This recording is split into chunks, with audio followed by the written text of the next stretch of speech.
ऐसा है जिसमें फॉल्स केस रजिस्टर्ड हुए, इसमें तो रजिस्टर्ड ही नहीं हुआ भाई कोई। उस तरह कोई मामला नहीं है, कोई कानून ऐसा जिसका दुरुपयोग नहीं हो सकता। जब उसका प्रयोग होगा तो उसका दुरुपयोग भी होगा। तो अभी तक तो इस मामले में तो कुछ हुआ ही नहीं था अभी तक, तो फिर किस आधार पर स्टे हुआ? कई बार ऐसा लगता है ना, मेरा पर्सनल व्यू ये है कि जातीय भेदभाव को लीगलाइज कर दिया गया इस फैसले के आधार पर मैं ये कह सकता हूँ। अब सुप्रीम कोर्ट की बात सुनो। कॉन्स्टिट्यूशन के मूल्यों की बात करने वाले सर्वोच्च न्यायपालिका क्या आप अपने यहाँ पर रिप्रेजेंटेशन कर पाई है? उनके ऊपर कितने बड़े सवाल खड़े किए, इसी सरकार ने सवाल खड़े किए थे। नमस्कार दोस्तों, आज हमारे साथ हैं राजनीतिक विशेषज्ञ मिस्टर लकी भाई। आपसे आज पूछेंगे यूजीसी के बारे में। कोई पार्टी का कोई सही रुख नहीं बता रहा है यूजीसी के बारे में। पहले तो दर्शकों को ये बता दीजिए यूजीसी है क्या चीज़, और यूजीसी के बारे में कौन सी पार्टी इसके समर्थन में है, कौन सी पार्टी इसके विरोध में है, ये भी बताइएगा। देखिए, नमस्कार आपके श्रोताओं को। देखिए, यूजीसी जो है, यानी कि अब जो यूनिवर्सिटीज़ में जो भेदभाव होते थे एससी एसटी लोगों के साथ, ओबीसीज़ के साथ, उसके लिए लाया गया था यूजीसी। और ये जो लाया भी गया है, ये सुप्रीम कोर्ट के रिकमेंड पे ही लाया गया है।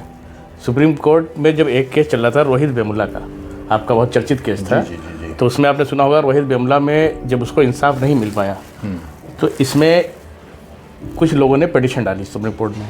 सुप्रीम कोर्ट में 4 साल केस चला। 2024 में इसकी हेयरिंग हुई। उसमें सुप्रीम कोर्ट के जो इससे पहले के आपके जज थे, उनका नाम मुझे ध्यान नहीं आ रहा है, उन्होंने कहा कि ऐसा है कि इस पर यूजीसी का एक नया एक्ट लाइए जिसमें जातिगत आधार पर किसी से भेदभाव ना हो।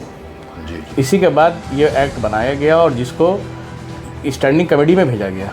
ऐसा नहीं कि सिर्फ बीजेपी ने ही बनाया, इसमें स्टैंडिंग कमेटी में सभी पार्टियों के सांसद थे। सारी पार्टियों की सहमति से ये बिल आया, जिसमें आने के बाद इसका मकसद यही था कि आप जो समाज हज़ारों सालों से प्रताड़ित है, वो आज़ादी के बाद कम से कम प्रताड़ित तो ना हो, वो भी ऐसे संस्थानों में जहाँ से विचार निकलते हैं, जहाँ से विचारों की अभिव्यक्ति होती है, जहाँ से पूरे दुनिया के बच्चे आते हैं इंडिया में अपनी एजुकेशन, अपने सिस्टम को समझने के लिए। वहाँ कम से कम हमारे जो इंडिया के बच्चे हैं उनके साथ जातिगत भेदभाव ना हो। मतलब आप ये कहना चाह रहे हैं कि जो ये बिल आया है यूजीसी 2026, ये से कि एससी एसटी और ओबीसी के लिए है ना? ये एससी एसटी ओबीसी और अल्पसंख्यक सभी के लिए जो है ये बिल आया था।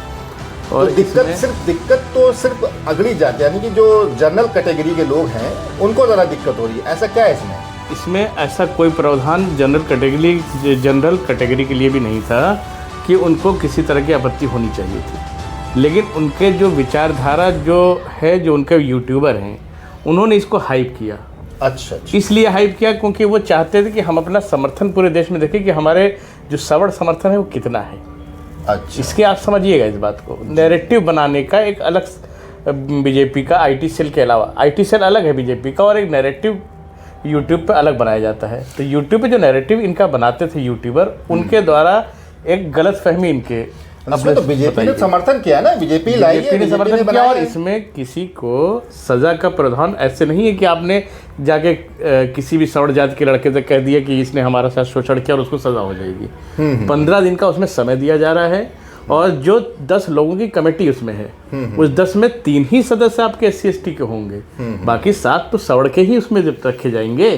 फिर वो 10 जो कमेटी के लोग हैं वो तय करेंगे कि इस आगे केस को रिफर किया जाए या नहीं किया जाए। चलिए सर, कानून तो बन गया, कुछ ही दिनों बाद सुप्रीम कोर्ट ने रोक भी लगा दी है, मगर जो हमारे बहुजन नेता हैं उनका स्टैंड क्या है और उनके बारे में आप क्या कहना चाहते हैं? देखिए, जो हमारे बहुजन नेता हैं जो बीजेपी में हैं, वो तो उनकी हालत आप जानते हैं। वो तो कुछ बोलेंगे नहीं, वो तो बोल ही नहीं सकते हैं, क्योंकि अपने निजी स्वार्थ से वो अपने राजनीति साध रहे हैं। लेकिन जो पार्टियां हैं उनका ना बोलना बड़ा चिंताजनक है। बहन जी ने तो सपोर्ट कर दिया है। सपोर्ट के मतलब ये कहा है कि जो सुप्रीम कोर्ट ने रोक लगा दी है वो सही लगाई है, मगर चंद्रशेखर जी जो हैं उन्होंने इस चीज़ का विरोध किया है। विरोध उन्होंने ऐसा नहीं कि गलत शब्दों में कहा है, उन्होंने कहा है कि माननीय जो न्यायालय में जो अभी फैसला आया है वो उनको समझ में नहीं आया है। मैं आपको उनकी बाइट दिखाता हूँ और दर्शकों को भी उनकी बाइट दिखाता हूँ। उस तरह कोई मामला नहीं है, कोई कानून ऐसा जिसका दुरुपयोग नहीं हो सकता। जब उसका प्रयोग होगा तो उसका दुरुपयोग भी होगा। तो अभी तक तो इस मामले में तो कुछ हुआ ही नहीं था अभी तक, तो फिर किस आधार पर स्टे हुआ? ऐसा है जिसमें फॉल्स केस रजिस्टर्ड हुए, इसमें तो रजिस्टर्ड ही नहीं हुआ भाई कोई। हाँ, तो चंद्रशेखर जी कह रहे हैं कोई भी कानून ऐसा नहीं है जिसका दुरुपयोग नहीं हो सकता है। बिल्कुल, उसका उपयोग भी होगा, दुरुपयोग भी होगा। तो इसका मतलब ये नहीं कि कानून को रद्द कर देना चाहिए। तो क्या कहना चाहते हैं? चंद्रशेखर जी तो बहुत नाराज दिखाई दे रहे हैं इस फैसले से। चंद्रशेखर जी का पूर्णतः मैं समर्थन करता हूँ इस बात पे, क्योंकि अच्छा। उनकी बात बिल्कुल सही है कि कोई भी ऐसा कानून इंडिया में नहीं है जिसका आप उल्लंघन नहीं कर सकते हैं, जिसका दुरुपयोग आप नहीं कर सकते हैं। ये आपके ऊपर है।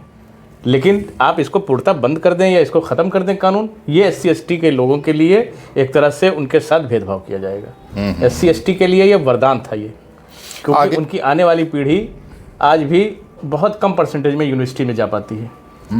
हायर एजुकेशन में मुश्किल से 2% लोग पहुंच पाते हैं। एक प्रोफेसर आपको सवड़ जाति में मिलेगा।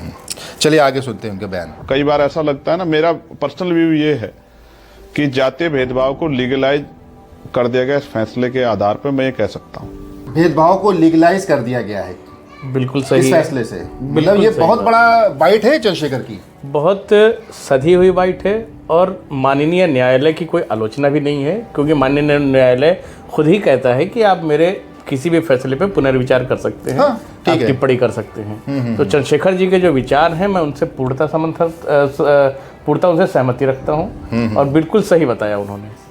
आगे सुनते हैं। अब सुप्रीम कोर्ट की बात सुनो।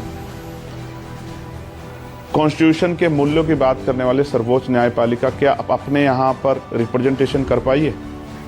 उनके ऊपर कितने बड़े सवाल खड़े किए इसी सरकार। अब ये कह रहे हैं कि सुप्रीम कोर्ट में जो फैसला है, सुप्रीम कोर्ट में भी बहुजन समाज है, उनका रिप्रेजेंट बहुत कम है। बिल्कुल सही है। कॉलेजियम प्रणाली चलती है सुप्रीम कोर्ट में, भाई भतीजावाद। भाई जो आपका सवर्ण क्लास है वो 99% आज भी न्यायालयों में है और वही अपने भतीजेवाद को वहाँ भाई भतीजावाद बढ़ावा करता है। तो इस तरह से तो हम हज़ारों साल अगर लेके चलेंगे तो भी SC/ST को न्याय नहीं दे सकते हैं संविधान के अनुसार। जिस हिसाब से आप संविधान हमारा कहता है कि अंतिम पंक्ति में जो व्यक्ति है उसके तक हमारी न्याय पहुंचना चाहिए, उस तक हमारा जो है जितनी भी संस्थाएं हैं वहाँ पे उनको हिस्सेदारी उनकी होनी चाहिए। तो चंद्रशेखर जी ने तो पूरा समर्थन किया है UGC के, और मायावती जी ने भी कहा है, समर्थन किया है। मगर जब सुप्रीम कोर्ट ने इस कानून पर रोक लगाई है, मतलब निरस्त नहीं हुआ है अभी दर्शकों, रोक लगाई है, तो रोक लगाने में भी लोगों ने समर्थन किया है, सिर्फ चंद्रशेखर को छोड़कर। चंद्रशेखर जी ने इस चीज़ पे बात खोली है, मुखर बोले हैं कि ये गलत हुआ है, कानून बना है, बहुत अच्छा कानून था, मगर उस पर रोक लग गई है, तो ये गलत बात है। तो आप क्या कहना चाहते हैं? चंद्रशेखर आज़ाद जैसे उनका नाम है, वैसे उनके आज़ाद विचार भी हैं। अच्छा। और उनके विचारों को देखते हुए लगता है कि वो ज़मीनी नेता हैं और वो SC/ST के जो मुद्दे उठाते हैं वो दिल से उठाते हैं। अच्छा। राजनीति बाद में है, वो समुदाय को पहले न्याय दिलाना चाहते हैं। तो मेरा तो यही मानना है कि अगर आप चंद्रशेखर से जुड़ते हैं जो अल्पसंख्यक हैं, अल्पसंख्यकों को भी चंद्रशेखर के साथ जुड़ के अपने जो हिस्सेदारी उसको मजबूत कर, उनको एक मजबूती देगा। बहन जी का जैसी रही बात, तो बहन जी मुखर तौर से नहीं आ रही हैं, इसका अफसोस है। चलिए, आपको वीडियो कैसा लगा है, कुछ आपकी राय हो, कुछ आप कहना चाहते हो तो हमें कमेंट्स के माध्यम से बताइएगा। नमस्कार।